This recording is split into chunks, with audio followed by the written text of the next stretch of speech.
প্রতিবার আমি যখন সিলেটে আসি, সিলেটের আবহাওয়া সবসময় আমাকে মুগ্ধ করে। সিলেটের বাইরে প্রচুর বৃষ্টি হচ্ছে দেখছেন। কিছুক্ষণ আগেই বৃষ্টিটা হয়ে গেছে, এখন হালকা হালকা বৃষ্টি পড়ছে। এর মধ্যেই আমাদের বিমানটি অবতরণ করেছে, তাই ক্যামেরা বন্দি করে ফেললাম। সিলেটে বৃষ্টির পরে বায়ুমণ্ডলটা এত ফ্রেশ হয়ে যায়, এখানে নিঃশ্বাস নিতে অনেক ভালো লাগে।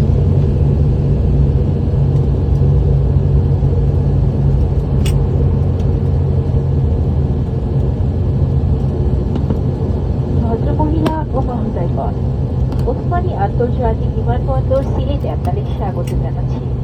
আপনাদের ব্যক্তিগত নিরাপত্তার জন্য সিট বেল্ট বেঁধে রাখুন। সিট বেল্ট বাঁধার আলোক সংকেত না নেভা পর্যন্ত এবং উড়োজাহাজ পুরোপুরি না থামা পর্যন্ত আপনারা অনুগ্রহ করে নিজ নিজ আসনে বসে থাকুন। উড়োজাহাজ থেকে নামার আগে আপনার ব্যক্তিগত জিনিসপত্র